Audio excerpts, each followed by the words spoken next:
Good evening and welcome. I'm Ijoma Onyato. Tonight, tension grips PDP as EFCC arrests another leader of the party, Uche Secondus.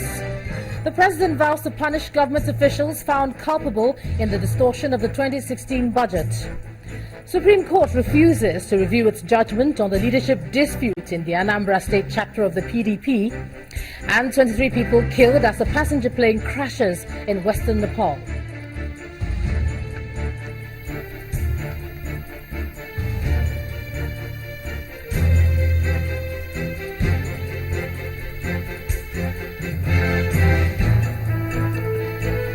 And on business news tonight, Africa's largest mobile phone company, MTN, says it has paid $251 million as part of the $3.9 billion imposed on it by NCC. And in sports news, Court of Arbitration for Sport gives FIFA Election Commission go-ahead to conduct its presidential elections scheduled for February the 26th.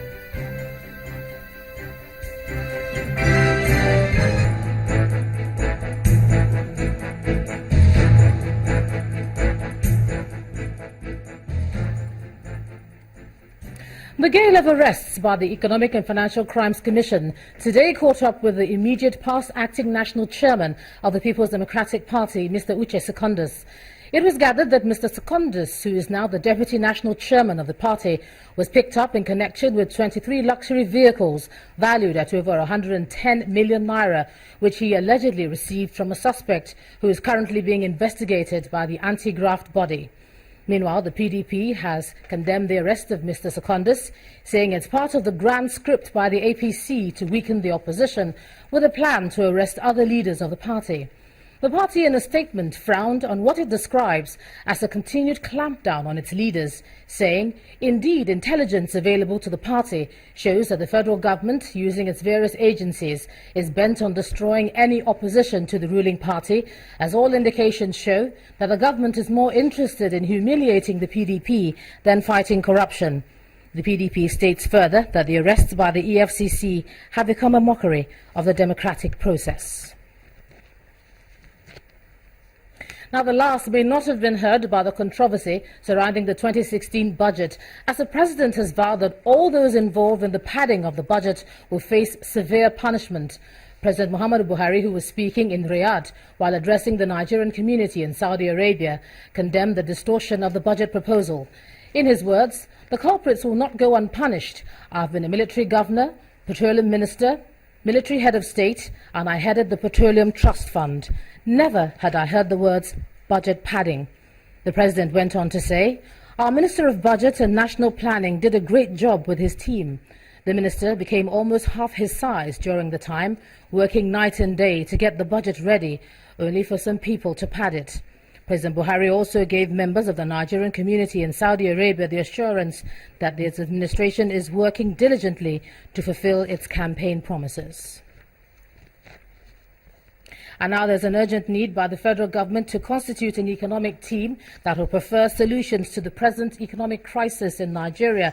Well, that's according to elder statesman and former Secretary General of the Commonwealth, Chief Emeka Anyaoku, while addressing a gathering in Akure, the Ondo State capital. The forum was organized by the Ondo State government in commemoration of the 40th anniversary of the creation of the state and the 7th anniversary of Governor Olusegun Mimiko's administration. There is an incontrovertible fact that with the present level of the country's dependence on imported goods, which results in a monthly import bill that is 4 times the value of our main export, which is traded in dollars, official devaluation of the naira vis-a-vis the dollar will inevitably produce a further rise in inflation to the detriment of all of us, including especially the masses.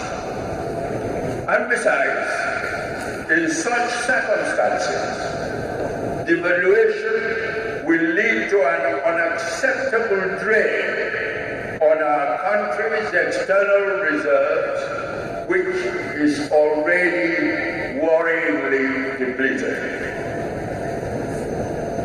In my view, the President should, as a matter of urgency, convene a meeting of carefully chosen economic experts in the country to discuss this item and the wider issue of how to deal with the country's current economic crisis.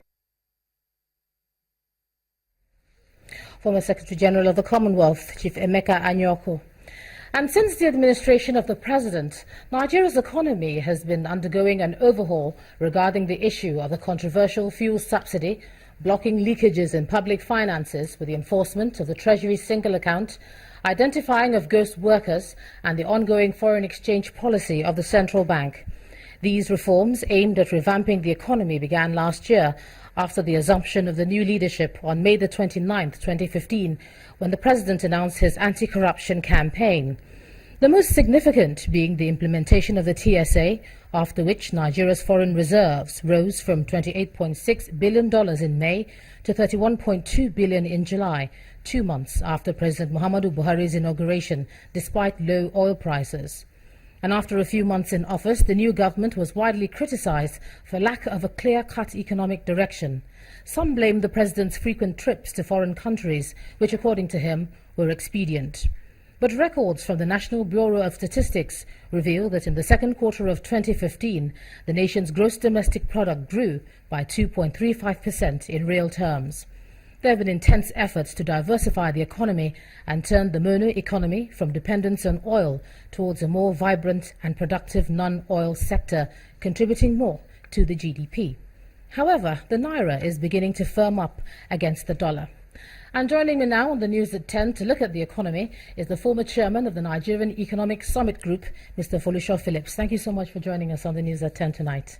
Thank you for having me, John. Now, let's start from Budget 2016 and the rough ride that it's had so far. We started with, is the budget missing? Then it was discrepancies in the figures, padding of the budget, now punishment for padders of the budget. Are we still on course? We began with needing a budget.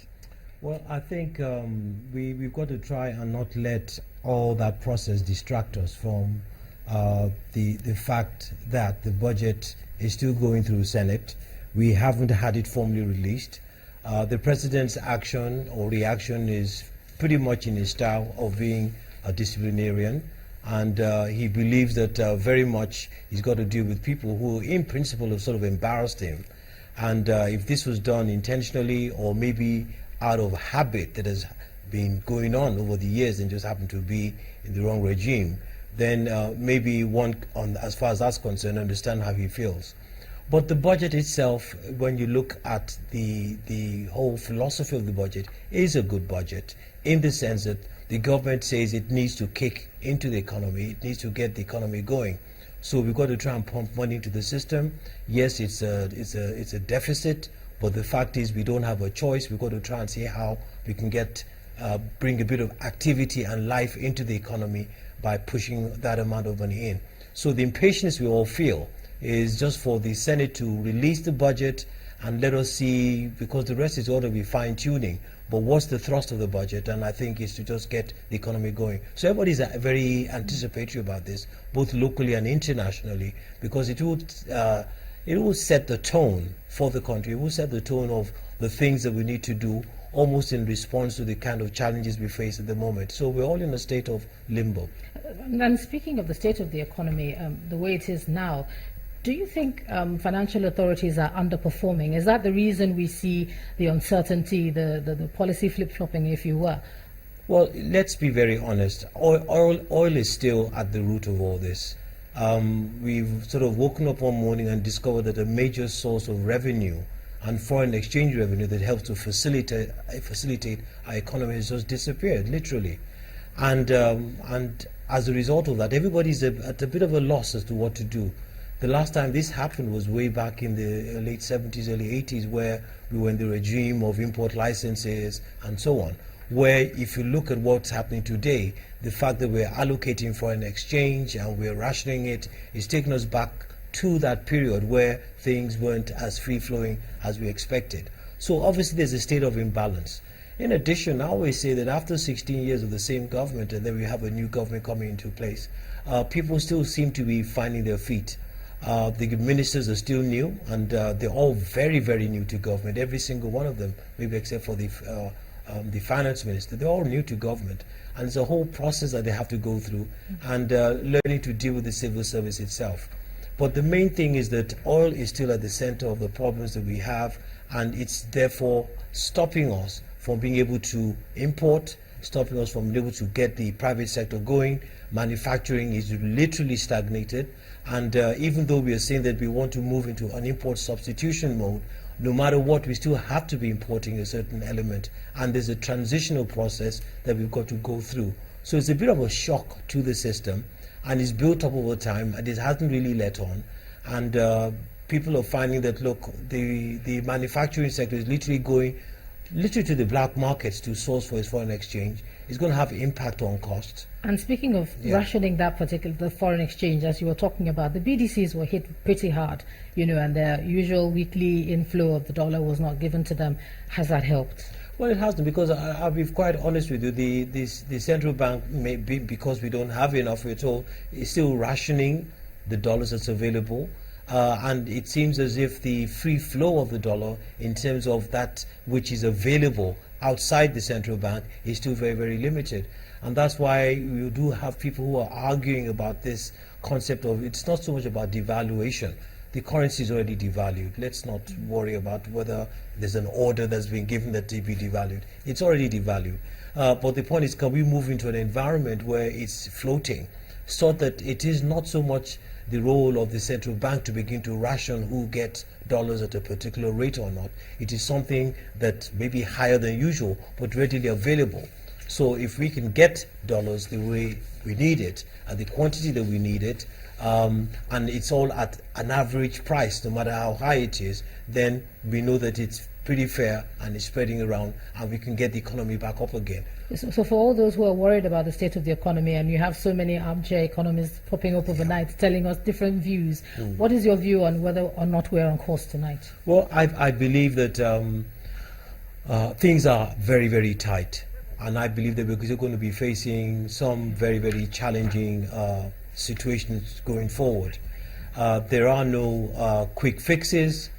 We are paying for a lot of the diversification we've tried hasn't happened as quickly as we would like, and for the bulk of the economy, for most of the people, they're very worried.